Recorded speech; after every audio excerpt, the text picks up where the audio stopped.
There are so many leading lights in the sector, and we're here to pick up the pieces when it doesn't work. Welcome to the Shipping Podcast, where I meet interesting maritime professionals sharing their passion for the shipping industry and their everyday job. I am your host. My name is Lena Gothberg.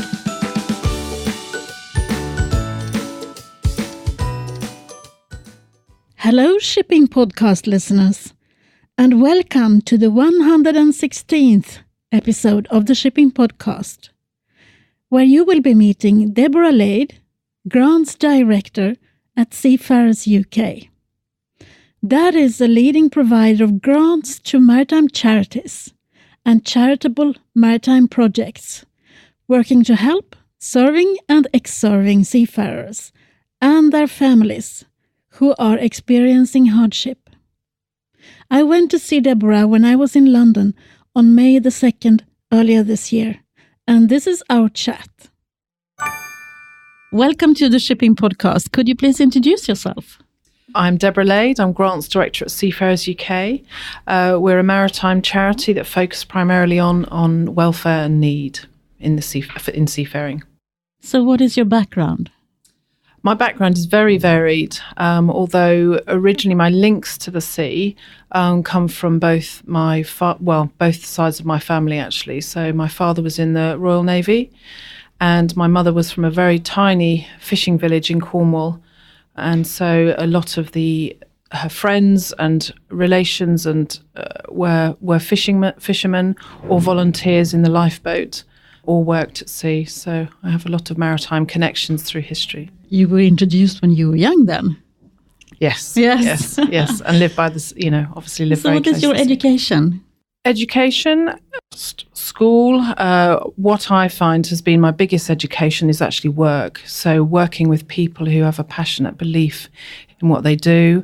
And when I saw the job at Seafarers UK, I just felt it was the right role for me because it merged my passion for making a difference to people with my love and understanding of seafarers and what they do and what they go through. So what did you do before? I've worked my first ever job was for Sir Terence Conran, actually, design guru and retail entrepreneur. And I worked for him for 8 years and met so many famous and inspiring people. That was amazing. At the time, interestingly, he was very threatened. Habitat was very threatened by IKEA at the time that I was working there. But a wide range of people that I met, and that was incredible. And then links into other roles. So the next role that I got was actually just south of Tower Bridge. I was developing the large site there, which is now called Butler's Wharf. And so that was very interesting. There was just 2 of us on site, and we would turn up in the morning and find out whether the dead person that had been washed up overnight was being looked after by the Metropolitan Police or the Museum of London, depending on how old the body was. That sounds awful. So yes, but we were digging in areas that hadn't been dug for 400 or 500 years. So that's why excavating and. Yeah, so that was interesting. But that was, turning wharfs that had been integral to London as a shipping area. It was all the spice quays. It was mainly spices in that particular area of London. But again, the maritime and being right next to the Thames was great. So. Yeah, how interesting. So what do you do now in your new position? I'm in charge of our grants program. We give out grants since about 2014 to that last year. We give out roughly about just over 3 million sterling a year to seafarer projects, focusing on welfare and need. And so I run the grants program. So looking at everything from how do we look at being seafarer and user-led for the applications, to what are the key issues and how can we be proactive and encouraging in supporting applicants who are struggling with funding but have some brilliant ideas on how to help seafarers and those working in maritime industries. Who can apply? Anyone. who has a seafaring connection or who wants to help seafarers in need. So again, it's all about need. And when I see need, it's the welfare need. So helping them, whether they've got mental health issues or they have been seafarers and they've come across hard times, or whether, for example, it might be Seacorn funding for an interesting project, like there was a need in Nigeria to help humanitarian issues with seafarers, so seafarers suffering from piracy or abandonment or those sorts of issues. And we looked at setting up a pilot project over there, which was very interesting. So really a broad range of projects. So how many projects do you have, if you say a year? So last year we had 93 applications, of which we awarded 76 grants to around about 50 plus organisations. And they can vary from very small grants to, we've recently given a grant for just over £7,000 to a project in Plymouth, which is looking at taking young unemployed people, NEETs as we call them in the UK, so not in education, training or employment, and seeing if we can get them into seafaring via apprenticeships, fishing apprenticeships, but also looking at the science, so that capturing the data of the fish and being useful in that way. So that was very interesting. And then larger grants, for example, £80,000 to ISWAN, or the International Seafarers Welfare and Advice Network, to fund a helpline which is international, which deals with any issues that seafarers might face being away from sea. So again, abandonment, welfare issues, repatriation, a variety of different issues. Have you had any women in maritime funds? I'm thinking about this year as empowering women. Yes, not strictly speaking in terms of applications, but what we do, or what we have done, is we have been working with some education programs for young people. And one of the things when this organisation first applied, they wanted to do science and marine engineering programs, and they wanted to go into secondary schools and tell young people about the possibilities in maritime engineering. And what we actually asked for was, could we please have on the course a 50-50 balance, gender balance? And the first year they made it to 46 of women. Yeah, so that was really good. And this year, so 2 years on, it's 50-50. And the first year was a real learning, because they did have to encourage the teachers to encourage the girls to take up this residential. It's a week's residential training. So we're really pleased that we're being quite proactive about encouraging young women to go into marine engineering. And this particular course, because it's a residential, when you go down and visit the young people, they are so passionate about engineering, but they had not thought about going into a maritime career. So it's really opened their eyes. And so much so as they're thinking of changing their direction at school and changing, what options they're taking at GCSEs in order to get into university to take that further. So small grants can often make a big difference. 40, 45 young people a year in that particular case wasn't a huge amount of money, but it could make a big difference. Yeah, well done. Yeah, it's interesting. Another aspect of the grant funding is that if people have ideas, we can look to develop those. And one of those ideas was around, again, science and technology and marine engineering, and how we can get more young people involved. And I've mentioned the one example, but another example that came from within the organisation was to actually work with an organisation called Marine Society and Sea Cadets, who have sea cadets in their units, but also we looked at what work could we do with the sea cadets in their units to build on the work of the marine pathway, the maritime career pathway. And so we came up with this program called the Marine Engineering Pathway. And that has been a great success. Last year, we managed to get 15,000 young people involved and interested in, again, looking at marine engineering as a career and looking at the different options, whether it was, well, the wide variety that is available through maritime. And that particular project is very interesting in that we actually have what we call our pods, our marine pods, that we take into schools. And the pods are essentially trailers that we kit out specifically for young people. They consist of a real working engine, a Yamaha engine, then a stripped-down engine, and then lots of different elements and tools. And the people that work on the pods will go into the classrooms, and they have specific programs with the young people, and they'll be taking the young people through some tests. So, for example, they might look at propulsion, they might look at designing a submarine, sinking and floating, and they'll spend the afternoon with the young people looking at this and how it links in with their curriculum, but also how it might open their minds again to a maritime career. And that's been hugely successful and been running for 3 years now, and that's been a large investment of almost 300,000, over 300,000, and we're looking at continuing that for another 3 years. That's been confirmed. So that's very successful. And again, we've shared ideas with other people who are doing similar projects, and we've also taken other ideas from other projects that we've seen, not just in the UK, but internationally, how other people are working with young people at school. Great.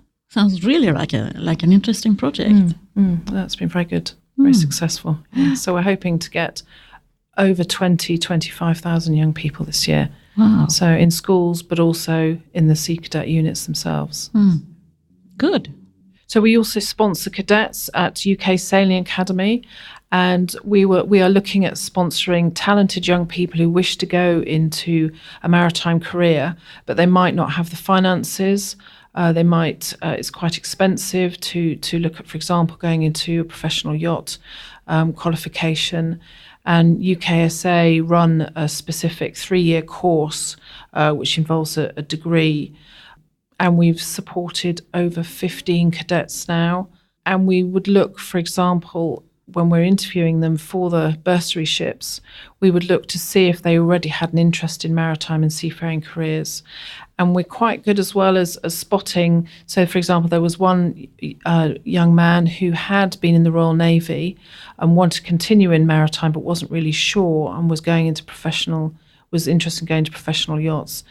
And initially we thought we weren't sure, and he needed to do some certain things. And then a year later, he had done all that was asked of him, and he came back and he's now qualified and was snapped up when he was dock walking in Antibes quite quickly, and is now having a successful career in professional yachts. So we look quite closely to see where it doesn't matter what aspect you've started in, you've got transferable skills, and that's really, really important in life, but also in the maritime, because we can start off in one area, but we have so much to add in other areas as well. So we see that through the careers work that we're doing, careers and promotions. That is an important angle. So where do you get the funds from, or how are you funded? We're a very old organisation. We were founded in 1917, and we were founded after the First World War in recognition that it wasn't just the Royal Navy, but it was all of the seafarers who'd been vital in protecting our island nation. And it was set up by a merchant navy captain, and King George, King at the time, gave his support and later on also gave funds of his own. It very quickly became the charity of the Royal Navy, but also we are quite unique in that we support all seafarers. So whether it's Royal Navy, Merchant Navy or fishing, we support them all. Anyone who works at sea and their families and dependents as well. So you have funds of your own then, since then? Yes. So we are a fundraising charity. We do some amazing events, 24 peaks, all sorts of fundraising events that people can get involved in. We've just had over 20 runners in the London Marathon last weekend. Bob Sanguinetti, the Chief Executive of UK Chamber of Shipping, ran for us and raised over £10,000. So yes, we fundraise, but we also have funds of our own from legacies, from other fundraising applications that we put out. So yes, so we're a mix of income and and existing resources. So you're quite new to shipping then? Myself, personally, yes. So how do you find it? What is your impression of the maritime industry when you enter? I think it is glorious in its breadth and interest and depth. And so, like you were saying, there's so many interesting people who are passionate about what they do, and meeting different people who ultimately really believe that maritime is a very important sector. And most people and most organisations are really keen that from the top to the bottom they are looking after their seafarers. So sometimes it feels like we're only dealing with bad cases, but that's not the case. There are so many leading lights in the sector, and we're here to pick up the pieces when it doesn't work. Yeah. So how did you find it easy to come into the community or to the group? When I came in primarily through my charitable experience and as being involved in grants and fundraising. So, and I have a wide experience of the charitable sector. So, yes, I got the job, and I came in with an open mind to learning about, one, maritime, and two, grant making in the welfare sector. So we can be closed as a community, and that's why I wonder. Yes. Well, I have been to events like Worcester, and I think everyone, for me, if you wish to engage, people open up to you. So the more you put yourself out, the more you get back. And I feel that's one of the advantages in my role as a grant maker, that I do see so many different aspects of maritime, and quite often when I'm talking to people, they can talk about things and I can say, oh, did you know that XYZ was happening here? Or so one of my roles, I think, and one of the pivotal roles of Seafarers UK is trying to convene and collaborate and connect people in the maritime. And that's been quite rewarding and had some good results. I recognize that. I sometimes calls myself a walking Tinder. I don't know. I see people who should actually meet and speak to each other, and I'm just happy if they do, and if something good happens from that. Yes, and I do find myself introducing people and projects and linking people from a charitable point of view. One of our 4 charitable objects is actually collaboration. And so if I see that people are doing similar things but in a slightly different way, in slightly different areas, but they can learn from each other, that's exactly what I'm looking to do. And likewise, listening to some of your other podcasts, that's how some of your best business leaders are also improving their own businesses, by sharing, by collaborating, by learning from each other, by learning from experience. So yes. I agree. So how could the maritime industry become more visible to the general public? I think that's something we always grapple with. My chief exec says that actually, ironically, Brexit has brought to the focus of the majority of the people in the UK that we are an island nation. We are dependent on shipping. And we had a mini crisis here recently when the government had been looking at Brexit and the immediate aftermath of Brexit and what might happen if ships were delayed. And so that brought everything to a focus. So although it's hugely, the Brexit issue is hugely negative in the UK, it has had, I think, an impact in the maritime industry in terms of the population of the UK, in understanding that we are reliant completely on shipping for 90% of the goods that come into the UK. We can't do without shipping. It's there in everything we touch, we eat, we feel, every single day. So that's been interesting. But how that is sustained going forward, when everyone is so focused on click of a button and it's there, and they don't think about the mode of transport, is going to continue to be an issue, I imagine. Yeah, but I think that was another bad thing that made us come to the media, and maybe we should showcase the good things that we do. And I think there are so many good and interesting opportunities now when it's the digitalization and all the new jobs coming up, and to explain how the future is going to look like also in the maritime industry, because we should be on top of that. No one else should tell us, I think, how we want this industry to develop and become even more interesting, especially for young people.